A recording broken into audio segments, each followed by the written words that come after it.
Welcome back everyone to Torchlight Infinite. I'm André, your community manager, and today joining us for this season's Scrolls Corner, we have a very special guest, our lead producer, Liu Heng. This is going to be a very special one, because this is actually the first time that we have the official development team joining us for one of these. So I would like to ask Liu Heng, just to give our global players a quick introduction, tell them who you are and why you decided to join on this one. Hello everyone, I'm Heng. I'm the producer of Torchlight Infinite. I'm very excited to be here. I think Andrew did a quite great job in previous Q&A, but I'm also very excited to be here because I want to make our development can communicate directly with our global players. So I attend this Q&A, and it's English is not my first language, so maybe my pronunciation is not very perfect. But I think you maybe can turn on the subtitles to help you understand my words. I'm sure the players are going to be very happy to actually have some of the official development team on. Thank you so much again for being on, and let's get started. Okay, so we're going to start this off with some more general questions about the direction of Torchlight Infinite as a whole. Every season we get a lot of this type of question, which is, why does the game change so much? So the question is, where does Torchlight Infinite want to go, and what kind of game does Torchlight Infinite actually want to become? Yeah, it's such a good question. I think we want to Torchlight Infinite to be a modern ARPG. Some games are very easy to play, but they are very less deep, and some of them are very deep, but they are hard to learn. We just want our game is have a lot of the deeps, but it's easy to learn, easy to play.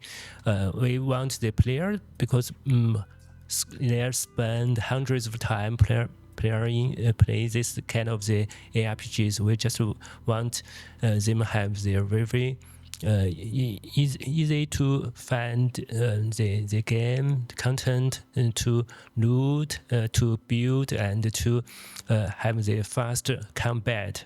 And we just make them have no less pressures, and make them just focus on what they think is very important. So for us, quality of life is very important. We just want the players can only focus on what they think is important. Yeah. That definitely makes a lot of sense, because Torchlight really has been doing a lot as far as quality of life goes. I remember when I first joined the team, we actually got a lot of community requests about providing an API so that players could create external builders or whatever. But I think what's really interesting is that Torchlight actually ended up creating all those tools inside the game. Yeah. So rather than some of our competition where, players have to use a lot of third-party tools, we kind of just went along with that, and we kind of provide all of that inside Torchlight.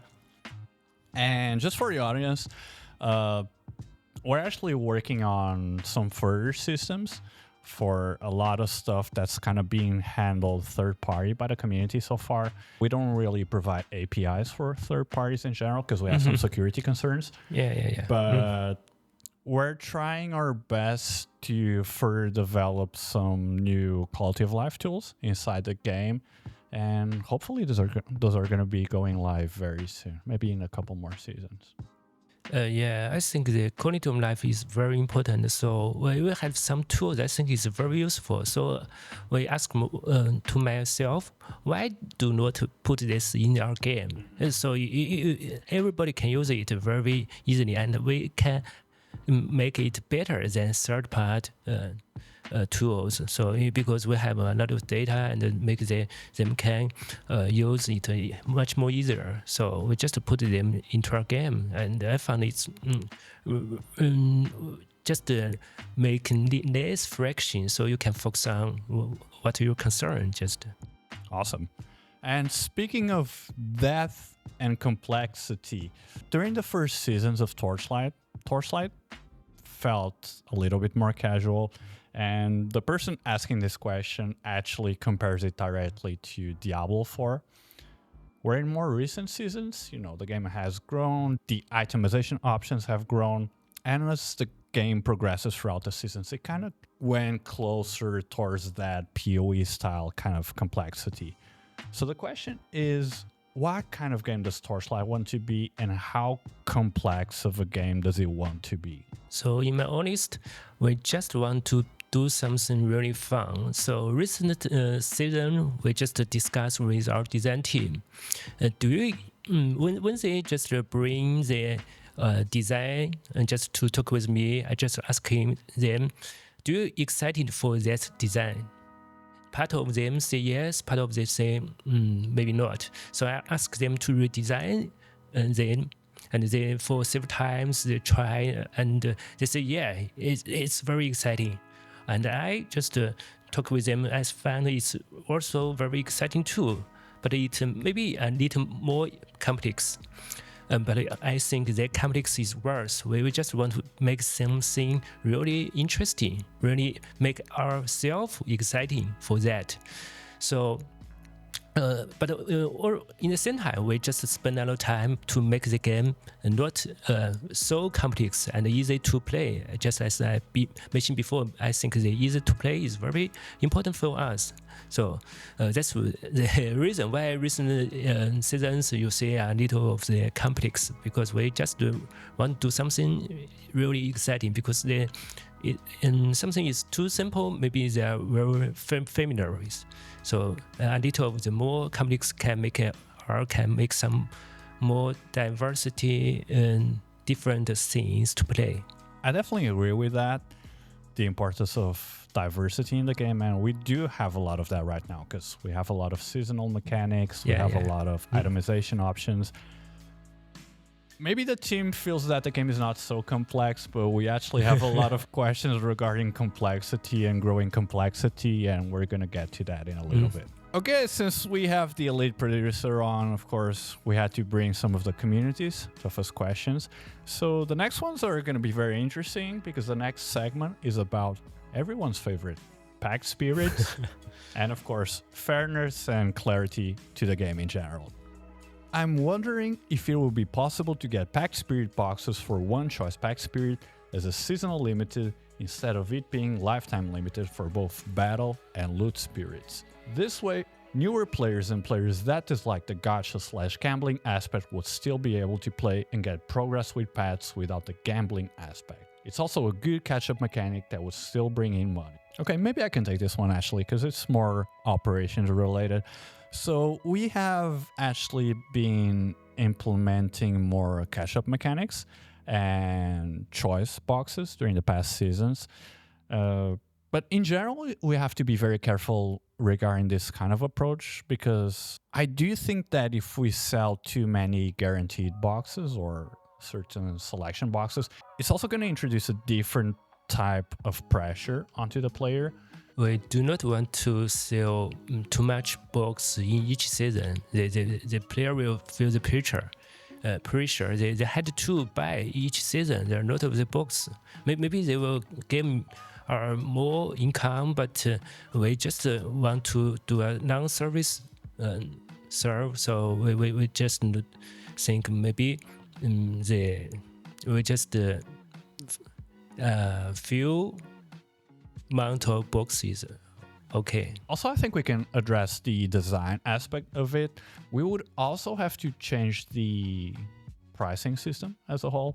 We just change the price in the first seasons. If you just play in the season 1, season 2, you will see it's very dear. In that time, the pad, maybe you have 1 or 4, you can't get your object pad. But now we make the price is much cheaper than before. So in current state, we think the price is stable. We think it's suitable for us for a long time service. So maybe we just will put some discount for the limited 1 box, and let the player can catch up the others. But they should be limited, so we can have the big discount for that. Next up, we have another question about Pactspirits. A question that we see very often is that players are confused about the effects of Pactspirits, meaning where do they actually take effect or not? How can we better learn about these effects, and does the team plan to implement some sort of system or menu where we can check all of these effects in detail? Yeah, I think it's really a big problem. Even me, when I play the game, I cannot find each details by myself, so I should ask the designer who makes the patterns. And when we do some live streaming, and there are a lot of the players ask the same question, we did add some words, some introduce in our help system, but I think it's not enough for players to understand what it works. It's a bit hard to do this thing because we are a lot of the pads, a lot of mechanics. But we did some discussion in recent, and we did some progress. We think we have a good idea and a smart way to show to let the players know what the pad exactly affect their mechanics. So maybe you will looking forward or the new feature to explain it. Can we give players a timeline of when they might see this type of feature? We just currently we just do some prototype for this to make it clear, to make the player can understand easily, because it's really complex. We just want to show some easy way to make them understand it. So I hope it can launch in this season, but I cannot promise it. We just will very work hard to make it happen. Next up, we have another question about Pactspirits, and this one is about exchange or recycling. Are there any plans for a pet exchange system, or was this just a one-time event? Will it be possible in the future to exchange one equivalent pet for another, even if those pets are not going to receive any reworks? I might take that one on as well because it's a more related question. So, first of all, in the past, we introduced that type of system for a very clear reason, which was the removal of an entire game mechanic and, messing so heavily with a seasonal mechanic. So it is very likely that if we ever introduce another pet exchange system, it's also because we were to remove or alter another previous mechanic like that. Having said that, first of all, we cannot at this point guarantee that we're going to be removing any older seasonal mechanics as of now. And as far as a general Pactspirit exchange goes, I think it's something that we need to be very careful about. I can perfectly understand where players are coming from, because they feel like if they're not playing towards the meta in any given season, if they don't have level 6 pets for the currently most profitable strategy, they kind of feel like they're falling behind. But the way that the team looks at this right now is that going about optimizing pacts or allowing pact exchanges is not ideal, but rather we want to be better optimizing seasonal mechanics to ensure that everything can be viable and profitable. So that means that even if you only have level 6 packs for a much older seasonal mechanic, that can still be very useful and profitable in the current season, in the current meta, so that you don't feel like you're basically stuck. And one more question regarding Pactspirits. Some players feel that high-level draw Pactspirits create a very large gap, and some farming strategies feel bad without the right pet. What does the team think about this? I understand this concern. I think it's really a problem exists in our game. And we did try to do something to fix that gap. We did a lot of the events, just like looking events and changing events to let the player have the free pet. And we just noticed this problem. I added some free packed for new players, just one combat pad and one drop pad. And also we just do some design and map for all the kinds of the mechanics, so make some of them do not to depend on their pads, but we just to make the gap become not so big, but it cannot resolve this problem. We will still focusing on watching this situation and do some further improvements later. The team has definitely done a lot regarding catch-up events, and we do still have some more things planned going forward, but catch-up events are also something that the team needs to be very careful about, because, a lot of players have in fact paid for their level 6 pads. At the same time that you implement more catch-up mechanics, you really don't want to devalue the content that other players paid for. So it's it's not easy to slow, but we just want to do some balance work, so make the players can make comfortable. Next question is about older Pactspirit rebalancing. Hello, I would like to know if the company has plans to rebalance pacts from older mechanics. From what I know and from what I've seen so far in the development plans, the team doesn't really have any plans to rebalance older Pactspirits, right? And I think it makes sense because it kind of goes back to what we mentioned in a previous question, which is that we don't think that changing pact values, pact stats, is really the way of balancing profitability for seasonal mechanics, so to speak. We do kind of feel that the major underlying problem when we approach balancing is the seasonal mechanic itself. So to answer it succinctly, I don't believe that we'll be balancing any older Pactspirits. Indeed, we did a lot of the balance of our BD, and we did something about the balance of the mechanics.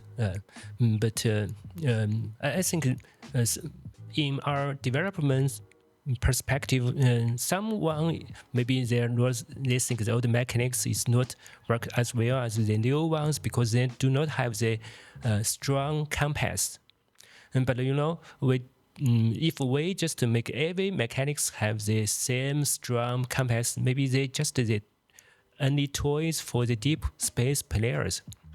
And that will make the players, when they play it in K8 or U8, they will earn less. Just a quick note here. K8 means time arc 8, and U8 means profound time arc 8. Oh, okay, time arc 8. Yeah.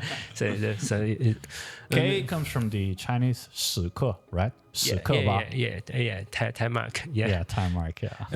So we just design of the mechanics. Some of them have the strong compass. Some of them have not so strong compass. So make sure when they play in time mark 8, they have many choice. Just all of the mechanics can only work in the deep space. So that's why we some older ones maybe not Samson is not very strong in the deep space, but we just want to it can be played in previous in time mark 8. Yeah. Finally, we have one last question about Pactspirits, and this one is about preset plans. So, with the increasing amount of seasonal pets and sometimes needing multiple pack plans for one mechanic for a seasonal mechanic, Carjack, Lunari, and so on and so forth, are there plans to increase the pack plans available to the player? So, what I can say right now, from what we've seen in the development plans, is that the team is in fact toying with the idea of either expanding the available preset slots. And all I can tell you guys at this point is to please stay tuned to the upcoming seasonal preview. Yeah, it's a very exciting feature. I believe you will like it. Yeah. Next up, we have some questions about player feedback and how the team listens to player feedback and uses that to adjust upcoming seasonal development. Has player feedback or reaction to the current season ever made you rethink something and make significant changes to the next season? Yeah, actually, our development schedule is very busy. So when we receive the messages, we have a lot of the work in deep development. So maybe it's not can be just we can make it the changes in the next season, but something we will think it carefully and to improve the priority to make it can be happen. For example, we just talk about a lot of things about pet, just how to clarify the pets in the effect on the mechanics. We just heard a lot of the feedback, so we just hold a lot of meetings to discuss about it and make it happen. Maybe you can soon see some changes about the game. Yeah, so we do get a lot of feedbacks. Most of them, maybe we will find some good solution and we will fix it soon. But some of them may be hard to resolve. So we just to discuss each season to find whether is a better solution to help to solve it. Yeah. Next up, we have a question about events. In the past, you consistently introduced map events 3 weeks after the league launch. A lot of players really enjoy this, as it refreshes the gameplay once they finish their seasonal goals, specifically defeating Supreme Showdown 20. Why did you stop making them? I would really love to see this practice make a comeback. Supreme Showdown is actually a great example for this because I do think it's one of our more successful events. But I think the main issue with events is that they kind of require you to get so deep into the season that they exclude or filter out a lot of the player base.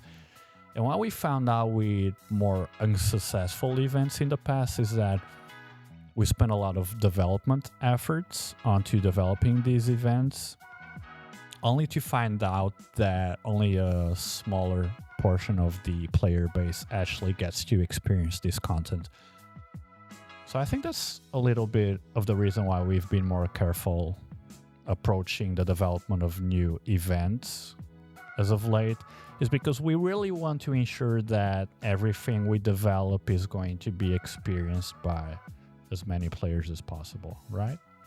Yeah. On to our next segment. So coming up, we have a series of questions about older mechanics and variety in the endgame. So starting things off, many older mechanics like Dream, Mistfill, Cube, Black Sail Canvas, Nightmare and Labyrinth feel weaker than the newer mechanics. Are there plans to update them? Yeah, in honest, in our design, we just try to make the new mechanics maybe will be strong in the new season. But the other one, we just want to be fair. But you know, the economics in our game is very complex, so maybe there is something is not just as we expect. But we really just as I mentioned before, sometimes maybe their difference because they have the different strong ability of the compass. We just so someone you think they are not very strong because their compass is not strong, but we do not. We hope our game has a diversity, so the different mechanics can work in the different time mark. And someone with no compass maybe give you the different experience. So we will just still watching the economics and make the strategies can be played by different peoples. And we will do some balancing work of the different mechanics, but we we think currently they are not. I think it's unbalancing. So we not do huge changes about them. I mean, I think it kind of goes hand in hand because we did have a lot of questions about older Pactspirits, and I think it all kind of ties into older seasonal mechanics, because when people are asking about older mechanics, when people are asking about older Pactspirits, well, they're actually all asking about the same thing, which is, is this mechanic profitable or not? I think it doesn't matter if we're discussing Pactspirits, if we're discussing seasonal mechanics, the same core issue is the same. And like Liu Heng said, the main issue is the economics complexity. So as the game grows, as the mechanics grow, the mechanics behind the game and its respective economy all grow so complex that sometimes when we're developing a new season, it's really extremely difficult to ensure that everything is going to be perfect on launch. Yeah, I think economically our game is quite complex, but it's really interesting. You know, it's just we just like the you know the some mechanics. If there is each mechanics, they have their own items. If the player plays the mechanics are very few, so the item will output very few, and the price will be high, and they will get a lot of the income. And if the mechanics is too strong, there is too many players play it, and their own item will drop, and their income will drop. So it's a little balance by dynamic. But the players, they will, you know, it's a live supply and demand system. It's live free market economics in a sense. Yeah. It's the invisible hand Invisible just control, hand, control the economics. So I think it works very well because we cannot control each ones, and we cannot estimate which is each season. Maybe someone prefer this mechanic, someone prefer this. That invisible hand can help us to make it a bit of the more balance. 它有独特产出，它独特产出的这个定价就是产的人多少会受到这个对自由经济的对，但这个真的在我们的设计里面是一个非常重要的核心设计，而且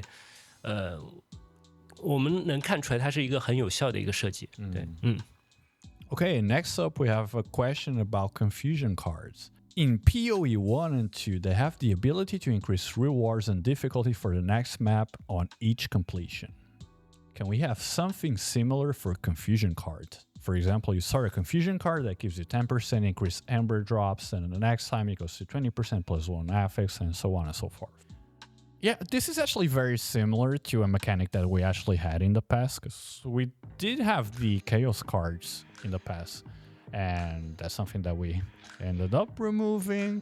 And yeah, at this point I think it's difficult to say whether they're going to be making a comeback or not, but we're always playing around with the Netherrealm and affix mechanics in the Netherrealm and how you can juice maps, whether that be via compasses or anything else. We're always experimenting with how to make the Netherrealm both more difficult and more profitable. So yeah, I can't guarantee if Chaos cards are going to be making a comeback or not, but we're definitely going to be testing out more Netherrealm juicing mechanics. Next one, we have another question about game complexity and game bloat. And yeah, this is something that's really being a recurrent issue, and I'm glad you're here because we get these questions all the time. It's really good to have you on to answer them. Some players are worried that old mechanics or old systems may be removed in the future. If that happens, what will happen to the related pets? Yeah, you know, more and more mechanics you add to our game, and our game will become more and more complex. So we will do something to keep it simple, and maybe we will do some removing or heavily rework mechanics. But if that will renege the pad heavily, we will just let the player can exchange their pad. We just did it in the previous seasons, and I think it works well. Maybe we will do it if next time if we remove one of the system. Yeah. I actually think a lot of players will be happy about that because, a lot of players probably want to exchange their pets and they're kind of just waiting for the chance to do it. We think it's both win. And because we just make our game simple and some players are satisfied because they do not play that kind of the mechanics and they can choose the other rounds he want to play. Are you planning to add some kind of hideout to the game? And if yes, will we be able to customize or upgrade it? So stuff like furniture, visuals, maybe tiers of improvements. I think that's an interesting idea.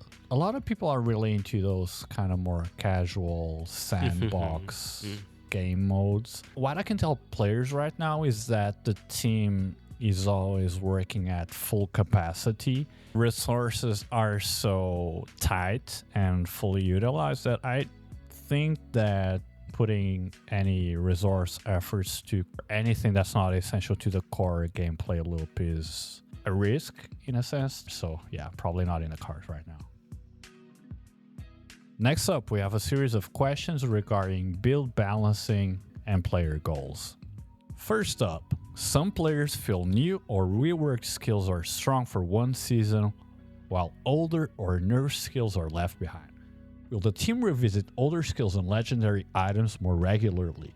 Yes, we we do a lot of the balance work. We just want the players have many more choices. So if one BD is too strong, maybe most of the player will play it and the others will feel unfair it. So maybe you will see the nerf is coming first. We do it fast and do a lot of things about them. But we just want to have the choice, many more choice. So we will improve the character skills in the same time. In recent seasons, you can see we will add one or two, improve one or two the characters to make them can be compared with the others. So we will do that at the same time. But priority maybe the strongest one is maybe we'll make the rule one season, so maybe we'll take it more carefully about that. Just one note for global players who maybe don't watch Bilibili all the time. BD means build. And out of curiosity, how did BD, that term, come up to be? Yeah, we just call it BD. And I don't know, maybe it's some build your I think it's just because it sounds similar to build, I guess. Yeah, build, yeah. Next up, we have a question about new weapons and gear types. Can we expect new gear types in the near future? Stuff like spears, knuckles, or something like that. Of course, with some corresponding skills. So I think it's very safe to say that in the future, if we introduce, whether it may be new hero traits or new heroes altogether, and they come with a new weapon type, yeah, that's probably going to be the scenario where we would be introducing new weapon types. And we may or may not be working on a new, very interesting hero type.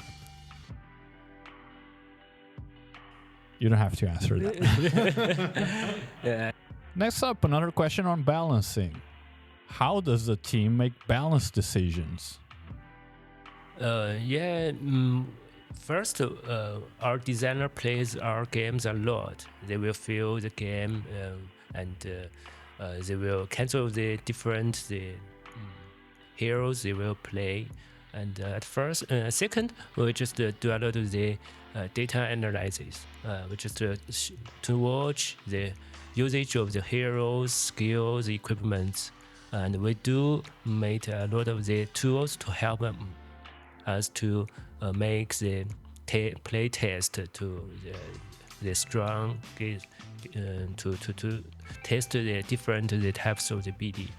And the third way, just to collect some feedback from the community, and some from the videos, YouTube, BBB, and Tap. Yeah, we will combine those things together and to make some discussion and to make some test.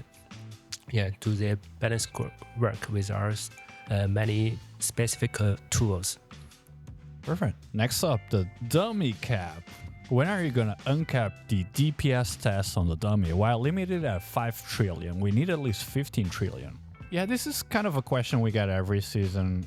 And in earlier seasons, I guess it really didn't make sense to touch on the dummy's cap because it was much more difficult for players to hit 5 trillion. But, as we introduce more systems and mechanics, it kind of became a lot easier, and we've kind of dealt with some damage creep, I would say.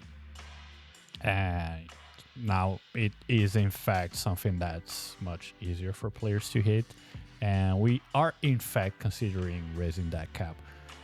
Now, the reason for being very careful about it is that we feel like raising the cap also,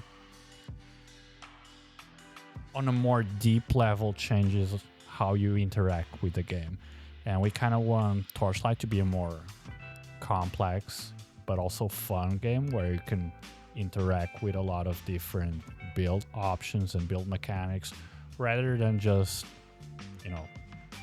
min-maxing to the point where everyone is converging upon the same exact build just in order to chase a higher number on the dummy. So to get back to your question, are we ever going to raise the DPS dummy cap? Possibly. When? Not sure. And to how much? Not sure. And we will in the same way. We just want to do some dummy to help our players to know how to improve their BD, improve their build. Yeah. So we add some dynamic attribute when you add text a dummy, and we will continue to do some more further things to make the player can say the exactly attributes or something else to help them can understand what's the attributes came from, and help them to can do a better BD and have a higher DPS. Yeah, so this is the same. We will have the same goal. Yeah, just to make our player can make easily because the game is very complex. Yeah. Next up, we have a very interesting one. How do you look at the floor 20 completion rate among Western players? And is it close to your expectations? I just do the data analysis. After 1 month, I think there is among the player who passed the time mark 7, there are nearly 8% of the Europe people pass the 20th floor, and there is nearly 6% of the US players pass the 20th floor. I think it's almost the same percentage as we expected. The 20th floor is a very hard challenge for its end of the game challenge in our game. So 8% I think is expected number. Yeah. So what the lead producer is saying is that Euro players are much better than American players. Out of curiosity, can you tell us the conclusion rate for the Chinese server? Oh, I do not correct the exactly the number of the Chinese. I just correct the Asian. Okay. Yeah, Asian maybe there is 10%. Okay. Yeah. And this is all for the global server, so for people who completed time mark 7, then 10% of them completed floor 20 in Asia, 8% in Europe, 6% in North America. This is something we get every season. We got a lot of questions about the trade house and price filters in general. I know it is some bot protection, but can we get a better trade house price filter? If I search for a price and there are many listings, I sometimes have to scroll endless pages before finding the page it filtered to. Basically, this is something that is done in part by design, I think, and it's because we have to be very careful about excessively convenient filtering in the trade house. And this is for many reasons. Of course, the first one, as mentioned in the question, is that we really want to avoid botting and bot houses just basically monopolizing the entire game market. It's also sort of a measure to not crash the economy, basically.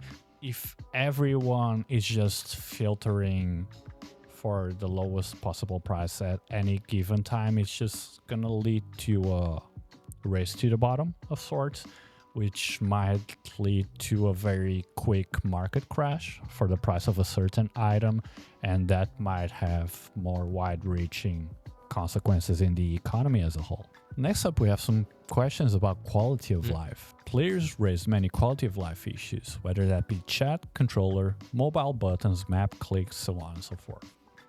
What does the team think about quality of life in general? As I mentioned before, as we think quality of life is very important for our game. That is, we say we want to have a modern ARPG that need the quality of life is very necessary, and we should do it quite well, because our players spend hundreds of hours playing our game. So even little something, they will repeat it for hundreds of times. If they give them fraction, they will make them do not feel very comfortable about the game. So we just make it smooth and do not interrupt the players. So we do a lot of things on quality of life. In recent seasons, we spend a lot of time to do the new UI. So we do very few time to deal with the quality of life. But in this season, I think we have more of the time to do these things. And I believe some of the features are very useful, and you can feel it in the next season.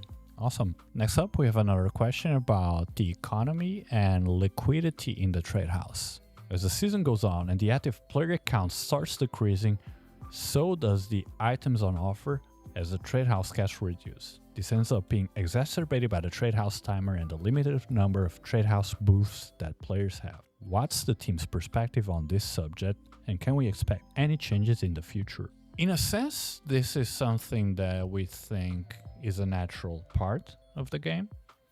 So Torchlight Infinite is a seasonal cycle based ARPG, and market economy, the trade house economy, kind of cycles in a way which mirrors the player count, which by its nature is very cyclical in seasonal ARPGs. So in the sense, we think it's just the market doing its thing. But at the same time, we do agree that, in a sense, the limited booth slots as well as the market timer maybe exacerbate this issue as the season gets on. And maybe it kind of makes players feel like the season's economy is actually dwindling faster than it actually is. In some way, a dwindling economy is part of the seasonal cycle. That's just how things are. But we are discussing options to see what can be done to keep the economy a little bit livelier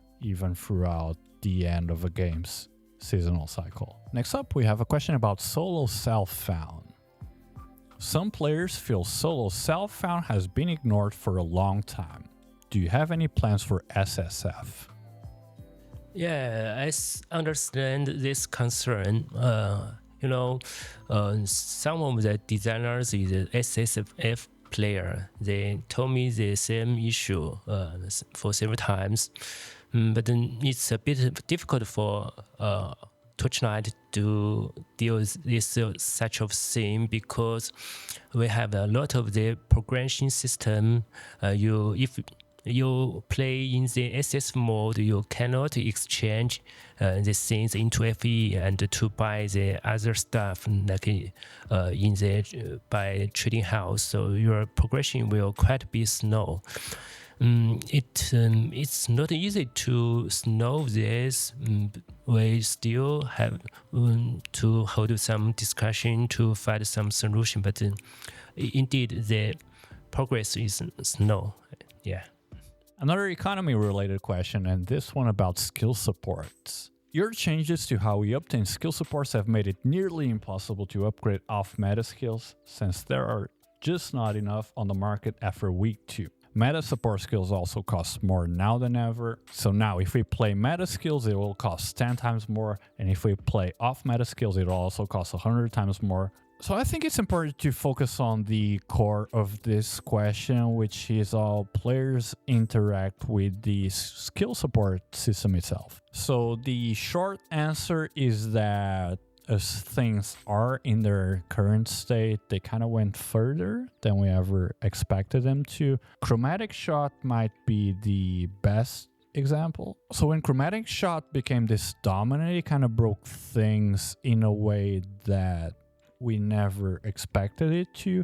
And the tag and recycling systems were really not enough to address this. So when we originally designed this system, we kind of expected that even if you didn't drop what you actually wanted, the recycling system would kind of be enough for you to dynamically adjust for this and compensate. But yeah, that wasn't enough. And what we saw was an excessive market concentration. We think the key here is to, from a balancing standpoint, just ensure that a single skill is never going to be dominating the meta to such an extent again.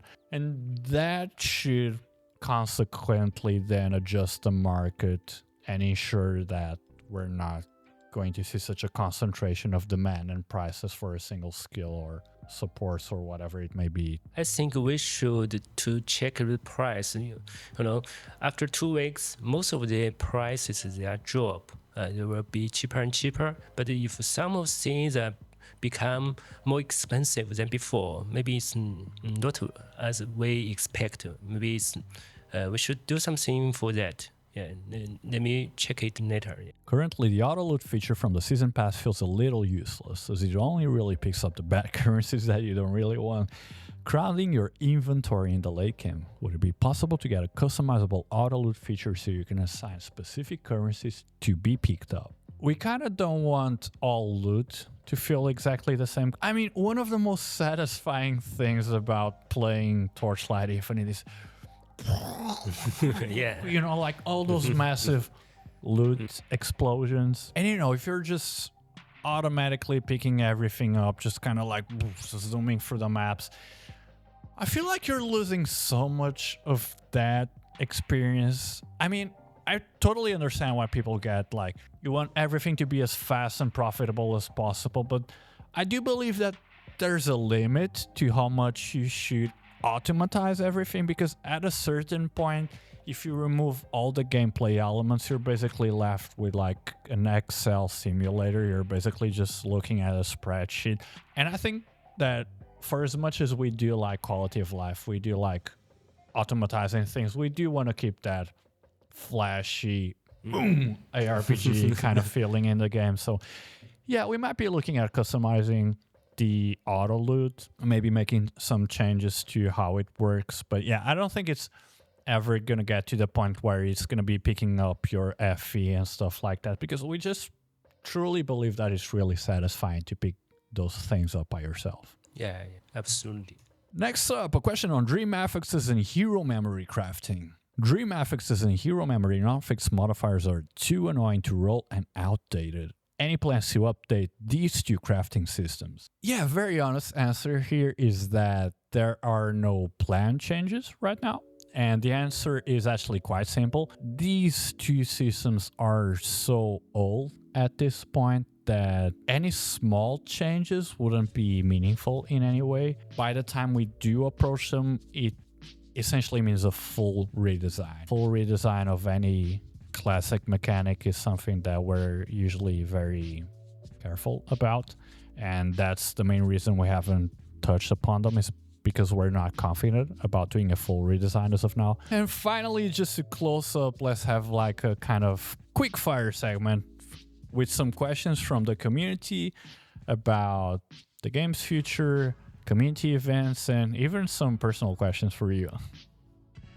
So first up, some players are asking whether there will ever be a Western community event or offline event, something like TorchCon China, TorchCon Korea. Do you have any plans for that? Yeah, it's such a good question, but it's much difficult for launch such of the event in the Western market because in Korea, in Taipei, or in Shanghai, there is a lot of people in the same city, but there are so many countries and cities spread in the Western players. So there is hard to find a place to hold that offline event. But our marketing team really want to do something for the global players. So in recent discussion, we really make some progression. Maybe we will hold some very small event in the next few months. Maybe we will hold in Los Angeles or San Francisco. Yeah. I've been to a couple of TorchCons in the past. I've been to TorchCon China, TorchCon Korea. Those were both very fun. I'm not sure if we'll be holding a full-on TorchCon America or something like that so soon because like Heng said, the player base is sparsely populated throughout many different countries and cities, but we'll definitely be testing the waters with some smaller scale events. Another question on player feedback. XD uses player surveys every season. In general, do you see differences between the feedback from Eastern players and Western players? I think a lot of the feedback are common, are the same, but the culture is different. So there is some difference between the East and West. I think in the East they more care about the economics and they care about the difficulty. And the West, maybe we do not performance at some things. So they talk about the UI, the localization, and they will care about the fun of the mechanics, whether it's fun enough or whether it's need to worth to play in the new season. Yeah. Next up, we have a question about server migration and ping. You mentioned in a previous Q&A that you are moving the servers to Hong Kong. This is referring to the Asia servers in the global client. Does this mean that players near Singapore will now experience higher pings? We've had some discussions with our servers team, with our backend developers, and from what we've seen in the newer tests, the latency for Singapore located players should still be below the 50 millisecond mark, so that's still a pretty good latency. And of course, we're going to be monitoring live data after the migration. Next up, a question about lore. Some newer heroes have more lore references and character comments than before. After acquiring the IP, are there plans to continue or revamp the story and lore of the game? Yes, I really hope to so. We made 3 episodes for our game. It's not complex. We want to make our game more complex, but it takes a lot of work, and we lack the enough people to do this thing. So we'll just struggle to find some solution to make it happen. We just want to have the whole story, and you can play further stories in the future season. And speaking of acquiring the IP, well, since we now own the Torchlight license, is there anything you can tell us about future collabs with other games, other projects, anything you want to talk about? Yeah, we really, in honest, we really do some discussion about this, and we want to do something for our players. But actually, we just do not want just to do some corporation just to copy their name we want to do something deep, so it require a lot of time to do the prepare. So we start to do this, but you will find it maybe very long time later. Yeah. So can we tell players we are working on something?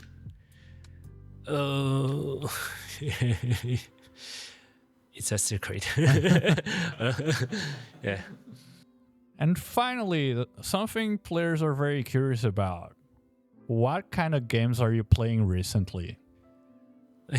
Recently, I play the Hill Clock. It's a kind of game like Hades mixed with just like Last Report and Grim Dawn. The combat is very fast and it's the art is good. And I also play the Slay the Spire too. Everybody play it, and I like the card games. And I play Torchlight Infinite for a lot of time. And it really worth playing it, And in the cash time, I play some board games with my child. Yeah, we both like play the board game. Can I ask you a question? Mm-hmm. Each season, how much do you play Torchlight? Like, do you have any specific target or a goal each season? Maybe it's different in season. Depends on how many bugs we made. So I play our game much slower because when we launch the game, we have a lot of things to handle, to update, to fix the bugs. But nearly about 100 hours in each season, I will spend on their our game, and I just want to pass through the deep space. So I can feel content of the whole work. Yeah, that's usually when I give up. When I get to deep space, it's quite hard. Yeah. There is something I share with you.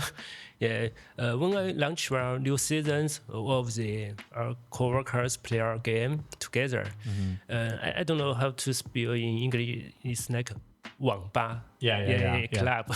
It's like what's the actual word for a 网吧 in English? That's a good question. It's like internet cafe. I think that's what they're called. Yeah. Everybody is playing here until it's very late. Someone is still working with them, and you will see, I get this. I get that, and they show what they get in our chat. That happy moment each season. Yeah, that's definitely something I feel like everyone can tell is that the team is actually very passionate about Torchlight.